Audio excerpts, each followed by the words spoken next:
The US is one of the most notorious white nations in regard to its massive racial problems, particularly in regard to the African American community. Most members of this community are descendants of the slaves brought over from Africa, and this legacy still affects their standing today. In a previous video, I outlined how America had inspired Nazi Germany. While many may feel the US racism leading up to and after the war is indicative of wider racial prejudices in the Western world, the story I am about to go into detail shows this isn't the case. This story focuses around a standoff between white and black American troops stationed in Lancashire, England, as they no doubt prepared for the invasion of mainland Europe. Alan Rice, the professor of English American Studies at the University of Central Lancashire, outlines it in an online article I will link in the description.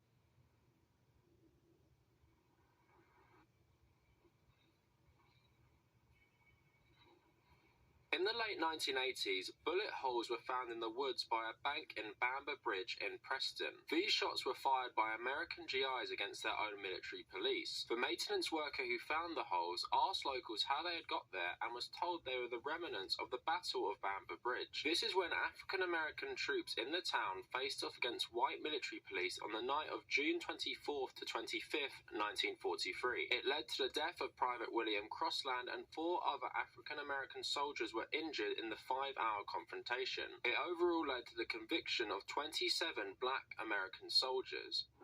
I was in the 3rd Platoon Company C of the 614th Tank Destroyer Battalion during World War II.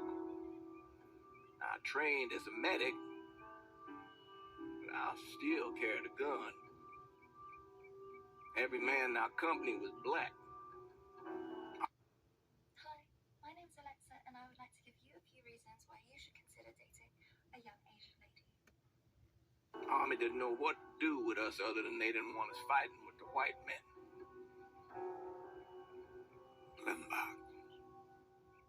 Glimbach was that little French town up there near the border with Germany, and we were ordered to take it.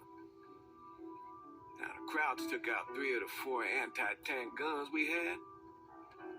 But there was no way in hell we were letting them get the better of us. We were determined to show we was just as good, if not better, than every other soldier in the service. Between November 1943 and February 1944 alone, there were 44 more clashes following the Battle of Bamber Bridge. This was helped by black soldiers seeing Britain and comparing it to the US. Despite its own racial problems, Britain was non-segregated, and the black soldiers were generally welcomed as fellow fighters against fascism, rather than being treated as expendable and subhuman like they were by the US Army. On the evening of June 24th, 1943, both black and white troops were in the local pub in Bamber Bridge. Words were exchanged between the two groups, and the military police arrived and tried to arrest black soldier Private Eugene Nunn for not wearing his proper uniform. However, a close-by white British soldier challenged the military police, asking, "Why do you want to arrest them? They're not doing anything or bothering anybody." The incident then escalated into a fistfight where the military police were beaten back. When they returned with reinforcements, a battle developed with Private William Crossland being shot in the back. When rumours spread back at camp that black GIs had been shot,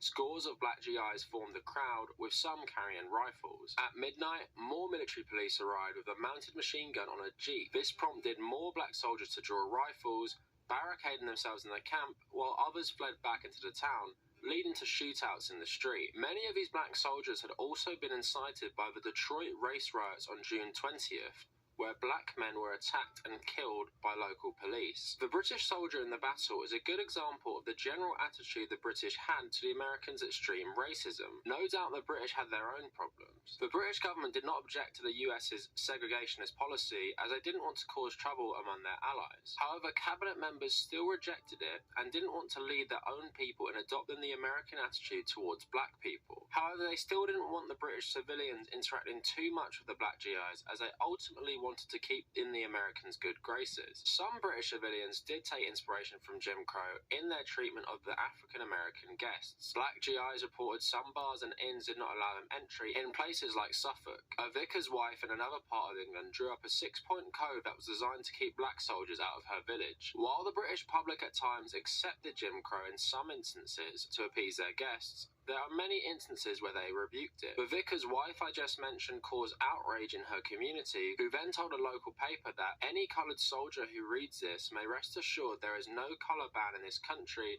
and he is as welcome as any other Allied soldier. He will find that the vast majority of people have nothing but repugnance for the narrow-minded, uninformed prejudices expressed by the vicar's wife. There is and will be no persecution of coloured people in Britain. Another instance saw two white American soldiers trying to eject two African Americans from their seats on a London bus, to which a female conductor told them, "You can't do that sort of thing here. We won't have it. Either you stand or you go off," to which the soldiers remained stood without causing further problems. The black soldiers were often talked of fondly in the newspapers. Reports of them on hikes, picnics, and participating in church ceremony filled the pages. In his essays, George Orwell said the white American GIs were oversexed, overpaid, and overheard, and went on to write that the general consensus of opinion is that the only American soldiers with decent manners are Negroes. This was in line with the widely quoted British saying that, "I don't mind the Yanks, but I don't care much for the white fellows they've brought with them."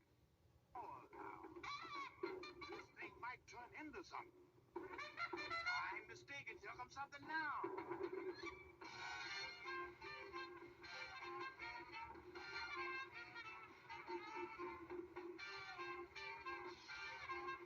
Former black GIs often later discussed fond memories of their time in Britain. Black veteran Cleof Hathcock remembers, "At the time the jitterbug was in and the blacks would get a bugging, and the English just loved that. We would go into the dance hall and just take over the place because everybody wanted to learn how to do that American dance, the jitterbug.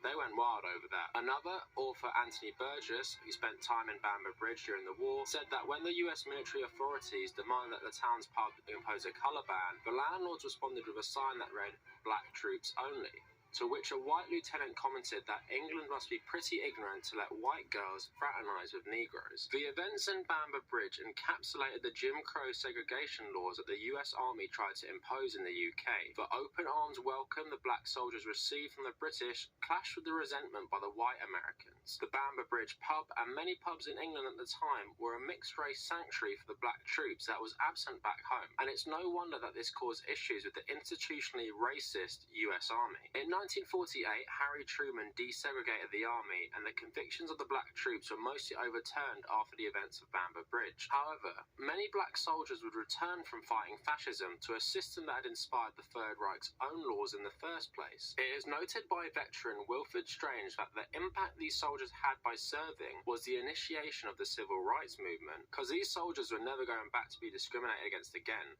None of us were. However, the US Army would still face severe race issues, especially in the Vietnam War. Vietnam saw black people make up a disproportionate amount of the servicemen fighting and killed during the war. US Army bases were full of racist symbols, and at times there were Klan rallies and cross burnings, even in Vietnam. The Vietnamese communists preyed on this discrimination, constantly reminding the black soldiers in propaganda that their true enemy was white America and not the Vietnamese. Some black veterans who were captured recall being asked by their captors why they even fight for the US when they treat them so badly. But rife racism in the US was a constant stick the communist bloc used to beat America with in the Cold War. The fight for equality still goes on today in 2019, with black Americans still suffering at the hands of an oppressive and institutionally racist system that still exists in many parts of the country. There is no more apparent example of this racism still existing than the presidency of Donald Trump. What this episode of history represents is that even in colonial Britain, Jim Crow and the extreme racist attitudes towards black people was utterly out of touch. It is not surprising on this evidence that the US still has a major race problem 70 years later.